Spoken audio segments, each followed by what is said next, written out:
हमारे सुरमोहनी स्टूडियो को लाइक करें, सब्सक्राइब करें और शेयर करें।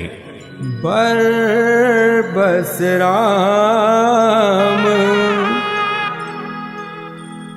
सुमंत्र पठावा और सुर सर तीर आप चलियावा।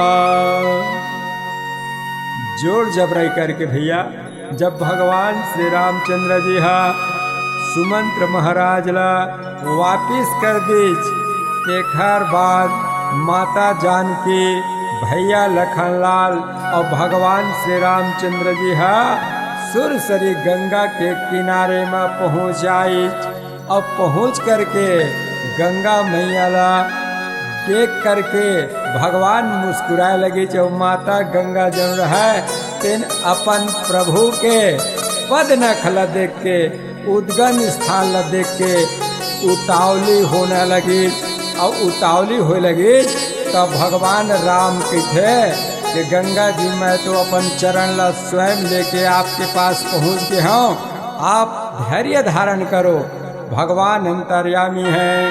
जिस प्रकार से गंगा के घाट में पहुँच करके भगवान निषाद राज केवट डहल देखा थे और कहा था वह भैया केवट मांगी नाव न केवट आना और कह तुम्हार मरम हम जाना। प्रभु मैं है आपके चरण के धुर्रा के मरम ला जानत हवा। भगवान के थे भैया केवट ये नाव लला लेते हमला गंगा के ऊपर जाना है। तो निषाद राज के थे महाराज मैं गंगा ले पार ऊपर करहा, लेकिन मोर शर्त हवा। का शर्त है? जिन जादू में हवा तोर पाँव के धुर्रा में ओला मैं पखार ले हूँ। एकर बाद मैं आप ला गंगा के पार कर हूँ। तो भगवान के थे भैया का जादू है? कहे जिन पाँव के धुर्रा में पथरा नारी बन गए उसने कहूँ मोरो ना हो नारी बन गए। तो महाराज मैं के झन नारी ला पाली हूँ। भगवान ला प्रेरित करत हवे, निवेदन करत हवे। कहते महाराज मोला चरण ला पखारन दे, तत्पश्चात मैं तोला वो पार उतारी हूँ। भगवान के थे भैया हम जादू टोना नहीं जानन, तोर इच्छा जैसे रहे वही प्रकार के तय कर।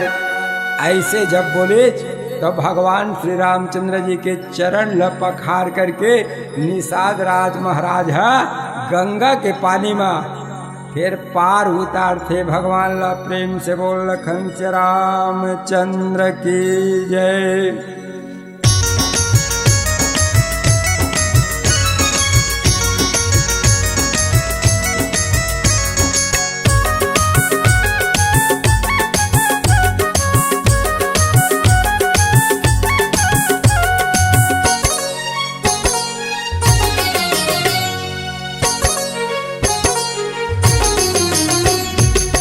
गंगा के पानी माँ चरण धोवाले राम, गंगा के पानी माँ चरण धोवाले राम। केवट भैया ला मुंदरी देवाएगा, केवट भैया ला मुंदरी देवाएगा। माता पिता के अपन वचन निभाए राम। केवट भैया ला मुंदरी देवाए राम, केवट भैया ला मुंदरी देवाए राम।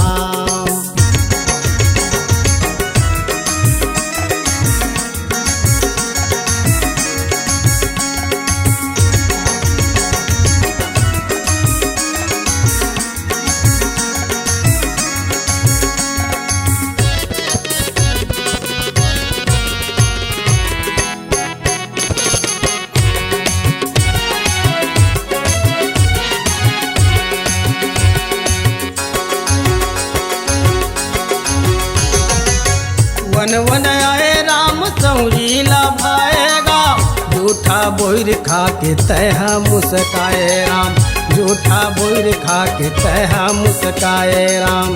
वन वन आए राम सौरी ला जूठा बोर खा के तह मुस्काए राम, जूठा बोर खा के तह मुस्काए राम। बड़ अभिमानी भैया हो, बड़ा अभिमानी भैया बालीला बधाएगा। केवट भैया ला मुंदरी देवाए राम, केवट भैया ला मुंदरी देवाए राम।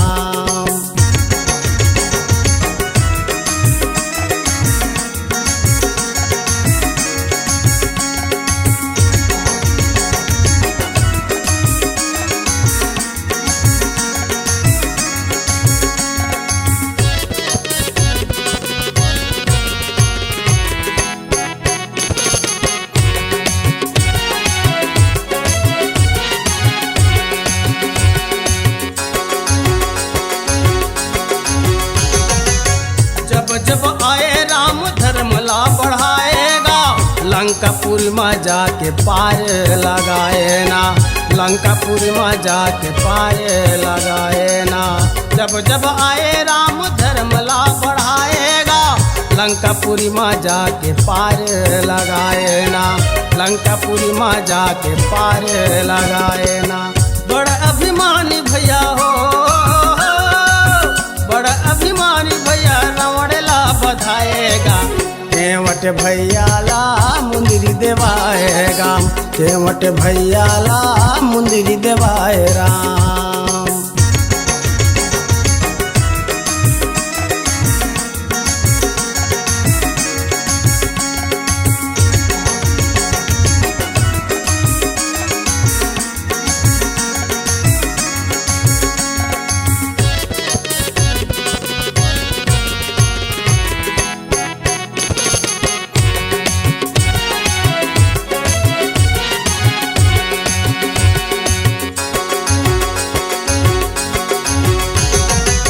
युग युग आए राम लीला दिखाएगा, ऋषि मुनि मनला पार लगाए राम, ऋषि मुनि मनला पार लगाए राम।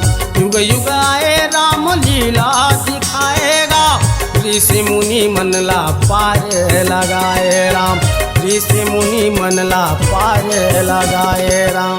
बड़े अभिमानी भैया हो, बड़े अभिमानी भैया खरला बधाएगा। केवट भैया ला मुंदरी देवाए राम, केवट भैया ला मुंदरी देवाए राम। गंगा के पानी माँ, गंगा के पानी माँ चरण ला धोवाए राम। केवट भैया ला मुंदरी देवाएगा, केवट भैया ला मुंदरी देवाए राम, केवट भैया ला मुंदरी देवाए राम, केवट भैया ला मुंदरी देवाए राम, केवट भैया ला मुंदरी देवाए राम, केवट भैया ला मुंदरी देवाए राम।